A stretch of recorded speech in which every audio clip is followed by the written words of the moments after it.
The Switch 2 has been out for over 2 months now, and one of the highlights of its initial launch was the inclusion of a GameCube Classic app. This is something many Nintendo fans, myself included, thought would take years for them to roll out, but no, it was there day one with just 3 games. But you might be asking yourself, how many have they added since? One, just one.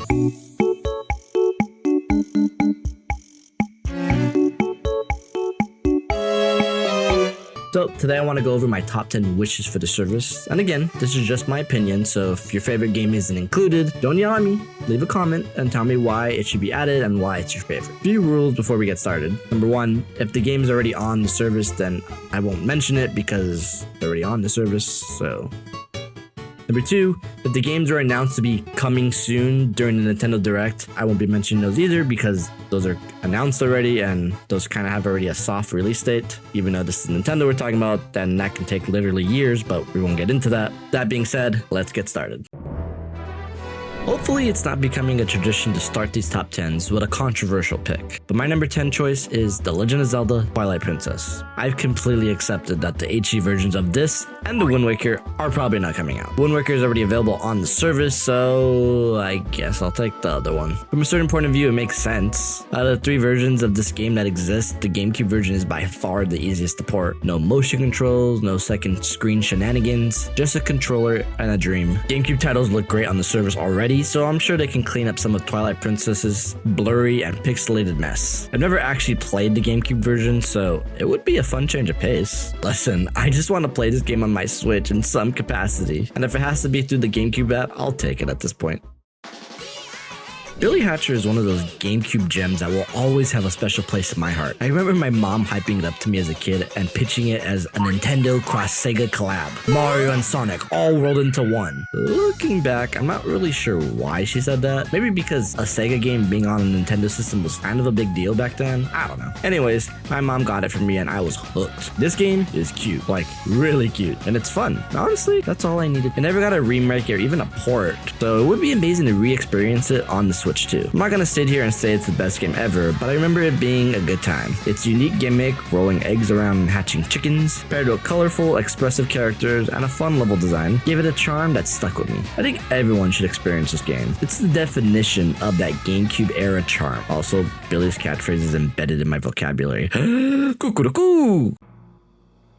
Star Wars Rogue Squadron 2, Rogue Leader, is not just one of the best Star Wars games ever made, it's one of the most impressive technical showcases on the GameCube period. From the moment you boot it up, you're thrown into the chaos of space battles with visuals that, even today, hold up remarkably well. The game perfectly captures the thrill of being in a cockpit of an X-Wing, recreating iconic battles from the original trilogy with precision and style. It's fast, it's challenging, and endlessly replayable. With no modern port or remaster in sight, which is weird because I feel like they've ported every other GameCube Star Wars game, this game has been locked away on their aging hardware for far too long. Bringing it to the Switch 2 GameCube app would give a whole new generation a chance to experience one of LucasArts' finest and give longtime fans the nostalgic flight they've been waiting for. With online capabilities being on Switch 2, online battles with your friends sounds even more amazing. I don't know who Nintendo needs to talk to make this happen, but Nintendo, make it happen.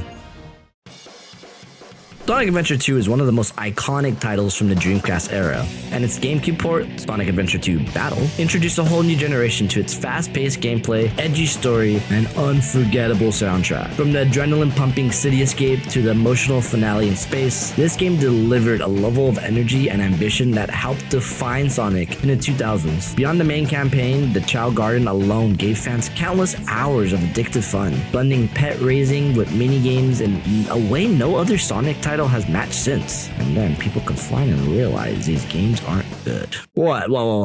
Listen, these games are buggy, they're cheesy, and at times cringy, but it's all in good fun. I still love them for what they are. They even introduced some really fun multiplayer mechanics. This game and its predecessors are total messes, but they're my messes, and I'll stand by their side always, and I'd love nothing more to play them again on the Switch 2.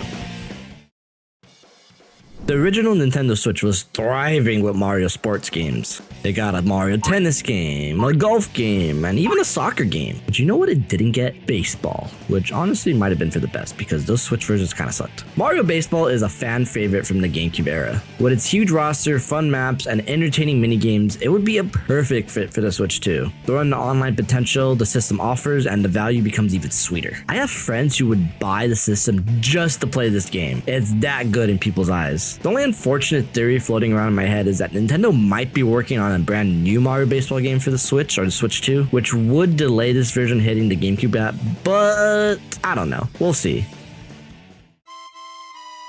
This one might be a bit of a cheap shot, but next on my list is Mario Party 4 through 7. It's Mario Party. They're all the same, but also totally different. If you're gonna make me pick just one, I'd choose 7, but honestly, they're all great in my opinion, so I'm bundling them together. For many, these versions are considered the peak of the Mario Party series, before things started going downhill for a while. What's really cool with the GameCube entries is that each one has its own unique gimmick. And here's the exciting part. Mario Party 7 had mic compatibility, and since the Switch 2 has a mic built in, maybe they can figure out how to implement that. I mean, they just added mouse support for an SNES game like Mario Paint, so my hopes are high. Anyways, the mini games are fantastic and the boards are super memorable, at least in my opinion. I mean, it's Mario Party. I don't know what else you want me to say. More Mario Party is never a bad thing.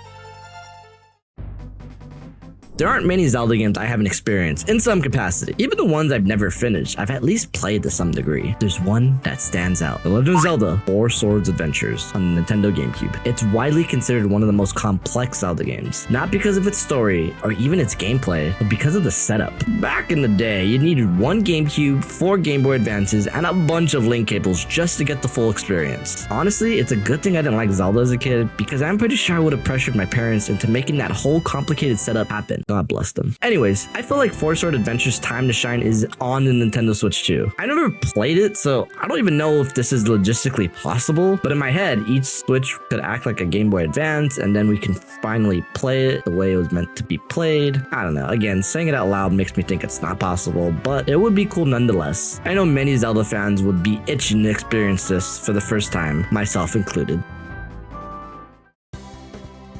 Mario Kart Double Dash stands out as one of the most innovative entries in the Mario Kart franchise. Its unique 2-character mechanic where one player drives and the other manages items added a fresh layer of strategy and teamwork that hasn't been replicated since. This gameplay twist made races more dynamic and unpredictable, creating moments of intense cooperation and hilarious chaos. The game's iconic tracks, vibrant graphics, and character-specific special items gave it a distinct personality that still resonates with fans today. Bringing Double Dash to the Switch 2 would not only satisfy longtime fans eager to revisit this classic, but also introduce new players to a Mario Kart experience unlike any other, being unique enough to stand side by side by Mario Kart World. This would be the perfect opportunity to revive the classic and remind everyone why Double Dash holds a special place in the Mario Kart fanbase.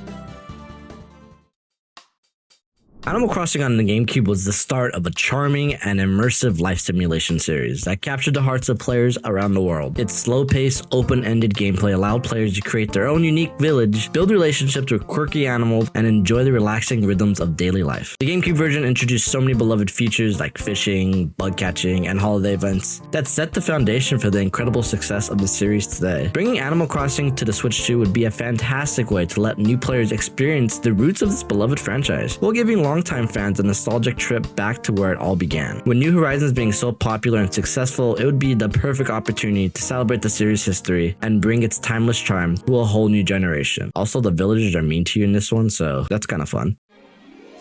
Anyways, Super Smash Bros. Melee is widely regarded as one of the greatest fighting games of all time and a cornerstone of the competitive gaming scene. Its fast-paced gameplay, deep mechanics, and incredible character roster set a new standard for the series and fighting games in general. Even more than 2 decades after its release, Melee continues to have a passionate and dedicated player base, with tournaments still drawing huge crowds and intense competition worldwide. The GameCube version's precise controls and fluid gameplay remain unmatched, making it a timeless classic that deserves to be easily accessible on modern hardware. Bringing Melee to Switch 2 would give fans, both old and new, a chance to experience or revisit the game in its original form. With the convenience of modern features like online play, it would not only honor the legacy of the game that shaped the competitive esports scene, but also helped introduce its unique, high-skill gameplay to a wider audience. Melee can thrive once again as both a nostalgic favorite and a competitive staple, and fans of the series can also see where the series as a whole really got its stride and image it has today, making it an essential addition to the GameCube app lineup.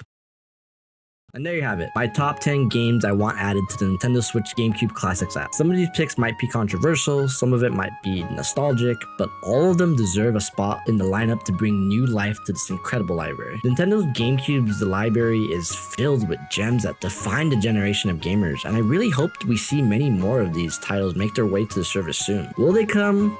I don't know. We're still waiting for Donkey Kong 64 and the original Smash Bros on the N64 app, so we might be here for a while. If you enjoyed this list, or have your own favorite GameCube classics you want to see on the Switch 2, drop a comment below and let me know. I'd love to hear your thoughts and debate some of these picks. As always, thanks for watching and stay tuned for more gaming stuff right here. See you guys in the next one.